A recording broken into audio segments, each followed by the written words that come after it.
Now, it might be the international break, but that doesn't stop Fantasy EFL. And in today's video, we're going to be going through my team selection ahead of game week 5 and also looking at all the key data you need to make the best decisions ahead of this game week.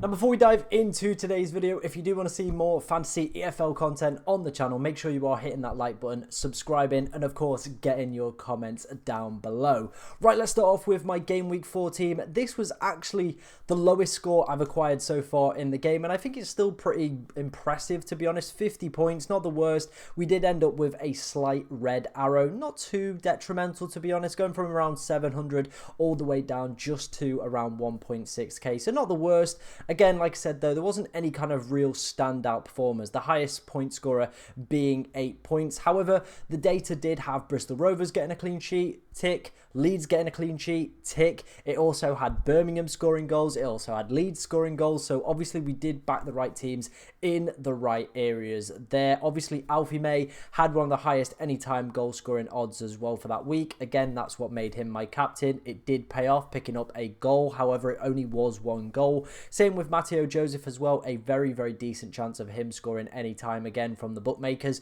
And again, did come through as well. The midfielders, nothing to really talk about there. Birmingham got the win, great stuff. However, Bolton were the big letdowns of the week for me, to be honest. The team I hadn't backed so far this season. Again, looking at the betting data, they did have really good projected goal numbers. Again, a really high chance of a win and clean sheets, and it just didn't pay off. They massively let us down, losing 2-0. So a little bit of a disappointment in that one. However, I think we still have to be thankful. We managed to pick up 50 points, and we move into this next week in a really, really good position.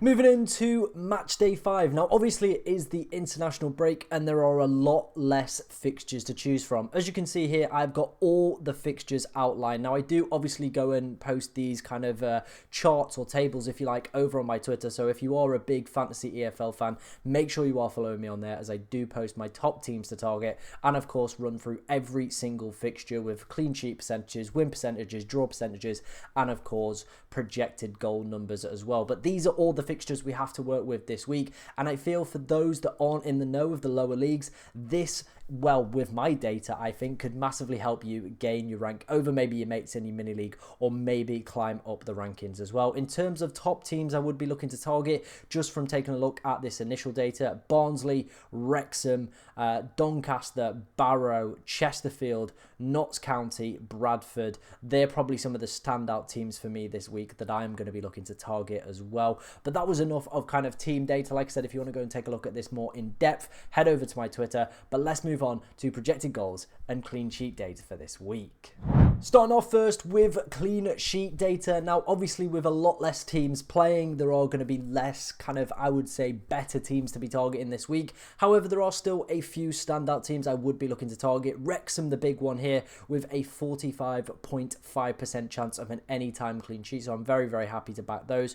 Crewe and Bradford as well, with both with 40%, pretty decent ones to be looking at. Barnsley, Chesterfield, and Doncaster, probably if I was a little bit stretched for picks. Then after that, Barrow, Cheltenham, and Charlton, for me personally, not worth considering. I think the teams above them have that higher probability as well, have the better fixtures on paper as well. So those are the ones that I would be looking to target from a clean sheet. Now, obviously, this is a little bit lower than what we've seen in previous weeks as well. Usually we have one or two teams around close to that 50% mark for a clean sheet. So I would expect very, very minimal clean sheets this week. So if you are somebody that maybe likes to play free defenders, this week might not be the best week to do it. And I probably would say 2 maximum as well. In terms of what happened last week, in terms of those clean sheets, we obviously did back the Bristol Rovers. We backed as well Leeds, that were one of the top teams as well to go and get clean sheets. So as well, it does prove that this data and these methods do work as well. Moving on to projected goals for the upcoming game week. Now, these are looking very, very strong and tasty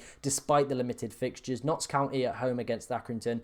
Definitely would be looking at 2 Notts County attackers as well, with the plethora of quality they've got up front as well. Wrexham, same goes for them as well. A lot of attackers to choose from. Again, really, really good projected goal numbers. Chesterfield up there as well with a home tie against Grimsby. Again, very, very good projected goal numbers for this week. And then Barnsley and Bradford, who have started to, start to score a few more goals. Barnsley especially as well have actually been quite prolific this season. They've just added DKD to that mix as well. If you don't know who he is, he was Mansfield's top goal scorer last season. So I do expect things to continue and start to see them push up the table with better projected goal numbers as well. That was all the data. Obviously, if you want to take a screenshot of any of that, do feel free to. However, I will be posting more and more of this stuff over on Twitter as well. So make sure you are following me. Let's go and dive, into my team selection ahead of game week 5.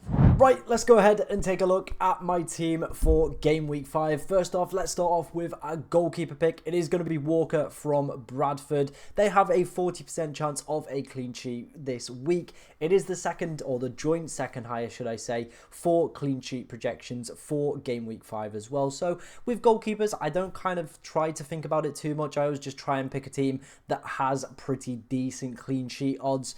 Obviously, Bradford are one of those teams this week, so that is why we've gone for him in goal. Moving on to our next defender, it is going to be Clayworth. I believe that's how you pronounce it, from Wrexham. He's been one of the top point scoring defenders across the entire game, and with Wrexham having a 45% plus chance of a clean sheet this week. He's averaging 9.8 points as well per game, which is absolutely ridiculous. And despite, Wrexham kind of going into League One season with a reputation for being one of those teams that doesn't really defend too well, they've managed to keep 3 clean sheets so far this season. A great fixture at home against Shrewsbury as well. The data's backing it up. He's also been a mega point scorer over the opening few game weeks, so I think this one could be a recipe for success. Moving on to our other defender, it is going to be Demetrio. Again, somebody's probably going to have to tell me how to pronounce that one in the descriptions. He is from Crewe. Again, they've got a 40% chance of a clean sheet, and this guy has been a points machine for blocks and, of course, for clearances as well. He's averaging 7.8 points. 7.8 points per game, and that's despite the fact that Crewe have only managed to keep 1 clean sheet in their opening 4 games as well. So that shows how many clearances, how many blocks, all this good stuff this guy's getting in. And now with good clean sheet data as well, hopefully that does spell a recipe for success. If you can manage to get the clearances in, if you can manage to get a clean sheet as well, we could be on for a mega haul in the back line. Right, let's move on into our midfielders. We've gone for 3 this week. I feel the forward options are a little bit light, and I do feel there are better midfield picks to go for this week. We're going to start off with our captain for the week. It is, of course, going to be Dan Crowley. If you were obviously here a few weeks ago, I was very highly recommended him. He did end up becoming our captain with the old Vice glitch, and we were very happy with that one. All the play seems to go through him for Notts County as well. He is also one of the midfielders that has the highest anytime goal scoring percentage odds this week. Notts County as well do top the projected goals charts with 1.76 projected goals for game week 5 as well. So all this stuff to me seems like a massive recipe for success, or could be disaster with the armband as well. Next up is going to be Molyneux. We've had him a few weeks. He's also managed to, put 19 points in 2 game weeks, one of those being last week as well. So fair play if you did go for him last week. However, the main reason I've gone for him is I don't actually like the fixture. Gillingham are doing really well this season. They've started the season really brightly, and I've only actually conceded 1 goal. So I think it probably could be a little bit of a difficult game for Doncaster themselves. However, I think it's more down to his ownership. He's coming in around 13% ownership right now. I imagine as we approach the deadline, that's only going to increase. And I imagine he is going to be the highest owned player that will actually play this game week. Obviously, there's going to be like Leeds players and Alfie May that will be quite highly owned, but they just won't feature this week anyway, so people won't pick up points for them. However, he will play, and he is probably going to be the highest owned player. So I think by just having him in the team, it does cover me off if he obviously goes and absolutely slaps it this game week. However, I'm not feeling too confident about Doncaster's chances, or at least of scoring a couple goals in that game, so I'm not giving him the armband for now.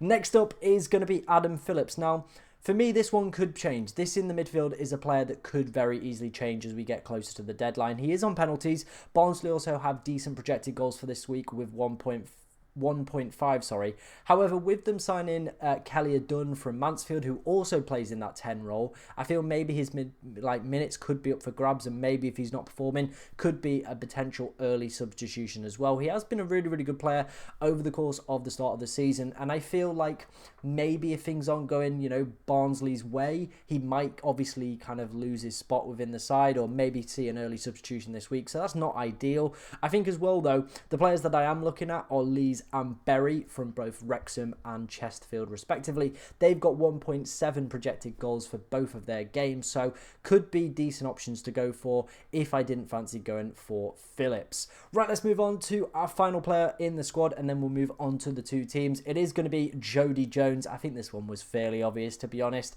Averaging an attacking return every single game so far this season. 4 games, 4 attacking returns. Notts County as well, as we spoke about, are the highest team for projected goals this week, and he could be a great captaincy option going into this week. However, with his play style, kind of statistically looking at last season, he is a player that does pick up more assists rather than goals, and obviously with forwards not getting too many kind of points for obviously making the passes, or of course getting assists compared to midfielders, it makes him less of a captaincy option in my opinion. Now if this guy was a midfielder, he would break the game. He literally probably would break the game, so they put him in at forward. It does still limit him, however he's an absolute beast as we've seen so far from this season and last season as well. They're playing one of the worst teams in the league this year against Accrington. Really good projected goal numbers as well to follow that up. Right, let's move on to my two teams and finish off this team selection. It is going to be Notts County. We're going for the triple up, a 57.1% chance of a win,